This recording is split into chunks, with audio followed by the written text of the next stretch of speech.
बाबा साहब अम्बेडकर ने कहा था कि देश का संविधान जैसे हाथों में रहेगा उसका उपयोग और दुरुपयोग वैसे होगा।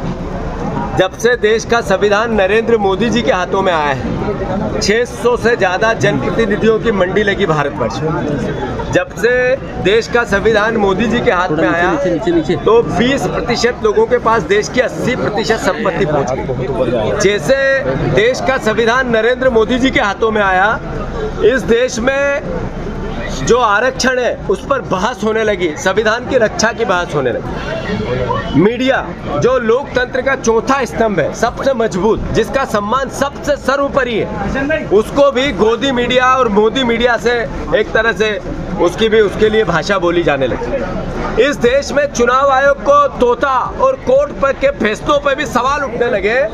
इस देश में जो ईडी और सीबीआई है, इसको लेकर भी सिर्फ विपक्ष की पर तानाशाही करने का उपयोग होने लगा। इसका मतलब है बाबा साहब ने कहा था जैसे हाथों में रहेगा देश का संविधान वैसा उपयोग और दुरुपयोग होगा। नरेंद्र मोदी के राज में देश का संविधान का दुरुपयोग हो रहा है। क्यों?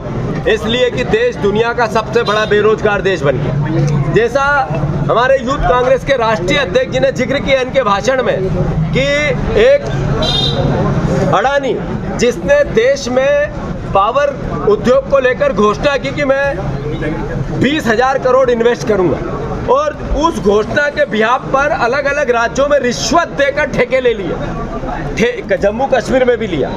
उसके एविडेंस अमेरिका में मिले, अमेरिका ने उन पर मुकदमा चला दिया, उनकी गिरफ्तारी वारंट निकाल दिया, उनके भतीजे पे गिरफ्तारी वारंट निकाल दिया।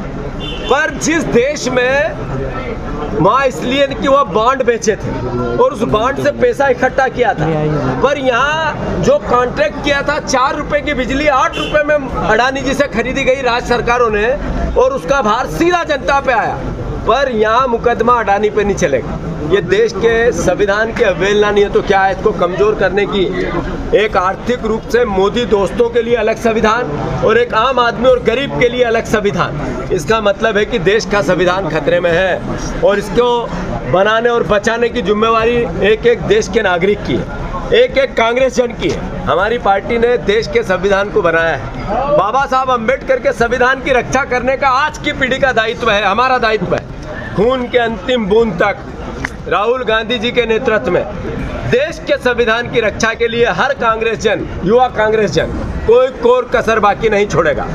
हमारा बुधनी का और विजयपुर का एक तरह से जो जीत हुआ, बुधनी हम हारे नहीं हैं। जो लोकतंत्र की अराजकता के कारण जो लूट होती है उसके कारण थोड़े वोट कम पड़ गए, फिर भी पहला चुनाव है देश की आज़ादी के बाद किसी भी राज्य का, और खासकर उपचुनाव जिसमें 92% वोट रिकवर हुए, यानी 1,20,000 से ज़्यादा वोट बदले, और वो कहाँ जहाँ 20 साल का मुख्यमंत्री था।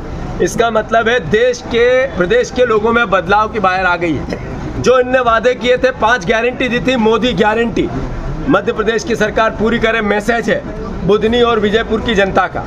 मैं मानता हूँ कि इस मैसेज का उपयोग, इसका सम्मान करना चाहिए हमारे मुख्यमंत्री मोहन यादव जी ने। वो मुख्यमंत्री प्रदेश के हमारे भी हैं, पर अगर वो मुख्यमंत्री पर्ची के बने रहना चाहते हैं और पर्ची के रहते हुए हटना चाहते हैं तो फिर मोदी की 5 गारंटी जो दी थी वो पूरी नहीं करें। अन्यथा मोदी गारंटी 3100 धान के दाम देने पड़ेंगे, 2700 गेहूं के दाम देने पड़ेंगे, 6,000 के सोयाबीन के दाम देने पड़ेंगे, और 3,000 रुपये बहनों के देने पड़ेंगे, लाडली बहना के।